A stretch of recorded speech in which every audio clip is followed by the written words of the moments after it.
So yesterday and Monday, Ben Johnson ended up picking the Chicago Bears over the Las Vegas Raiders, and I think we all expected it. I mean, the Bears have Caleb Williams. The Raiders don't even know who their starting quarterback will be next season. Aiden O'Connell, I thought played pretty decently. 8 touchdowns, 4 interceptions. Gardner Minshew, I thought was bad. It's looking like they're going to bring in Pete Carroll, who I think can change around this culture.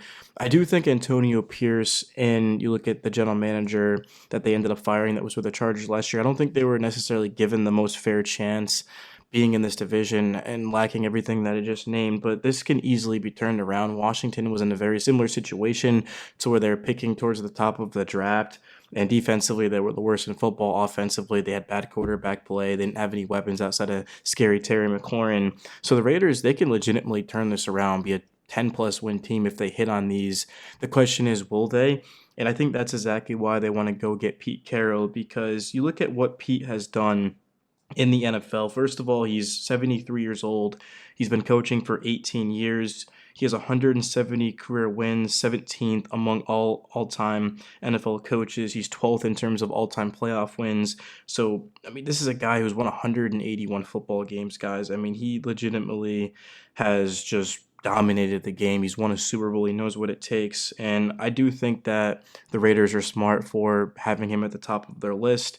Obviously, they wanted Ben Johnson. Now they're pivoting to Carroll, but I don't think he's a bad pivot at all. And he's probably the safer option just because he's done it.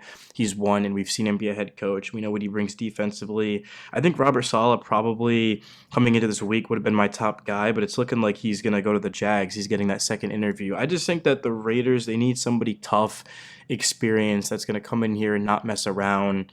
That's won a Super Bowl. People are going to respect him, and I think it's a great fit. I also wouldn't hate Cliff Kingsbury, but at the same time, Kingsbury, we've already seen him as a head coach. It didn't really work out. So just looking at the Raiders, though, I mean, they're going to have 85.76 million in effective cap space, which is the second most in the NFL. They're going to have the sixth pick in the draft. Unfortunately for them, there's three teams ahead of them of the five that need a quarterback, so they're probably going to have to trade up. I'm not sure where the Jags are picking, but they could move up a couple of spots. I mean, is Shador Sanders and Cam Ward both going to go in the top five?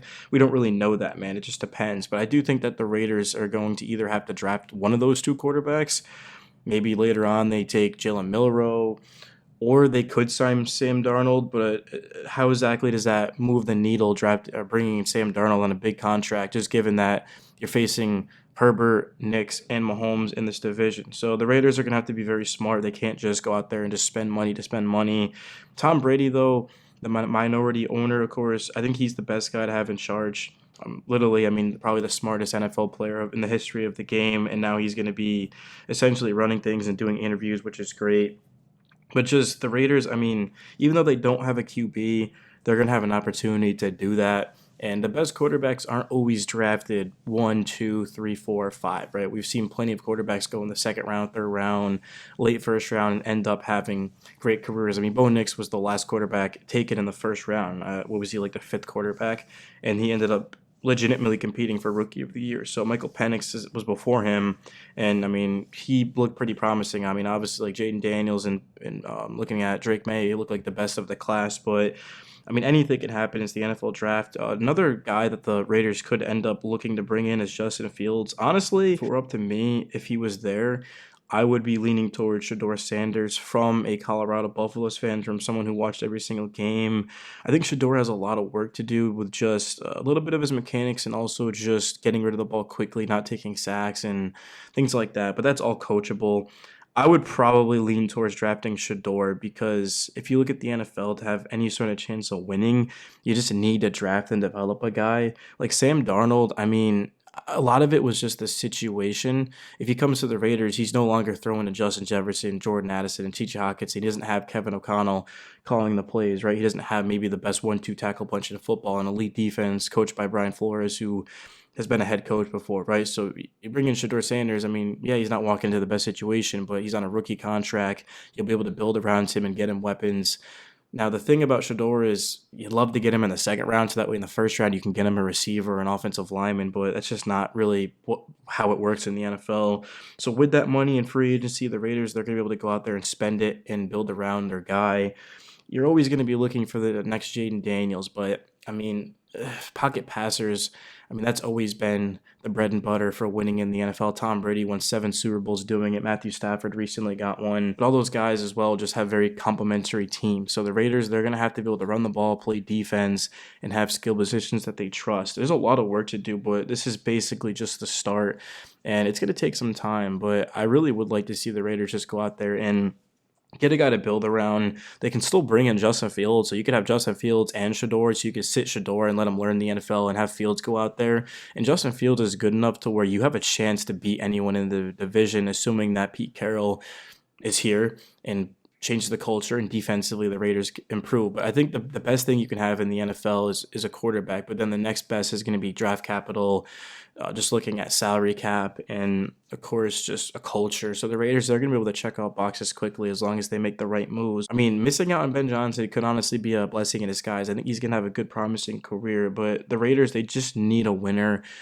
They need a veteran, a leader, and that's Pete Carroll, man. And he only has interviewed for the Bears and the Raiders. So with the Bears getting Johnson, that sets up the Raiders perfectly to get him. And I'm pretty excited about it. So I think in the next video, we'll talk about free agent candidates, reinforcing the offensive line.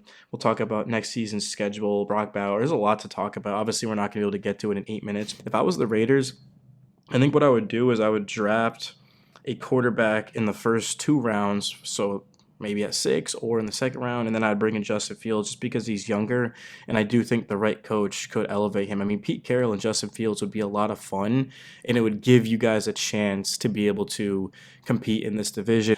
The offensive line has a lot of work to do. The receivers have a lot of work to do outside of Jacoby Myers. Brock Bowers at tight end, basically a receiver, had the best, really, rookie receiving season we've ever seen. He was phenomenal. If it wasn't for Jaden Daniels, I mean, we wouldn't be able to stop talking about him. But Devontae Adams no longer here. Trey Tucker, I like. Speedster, can get open down the field. But there's just not much. The run game's non-existent.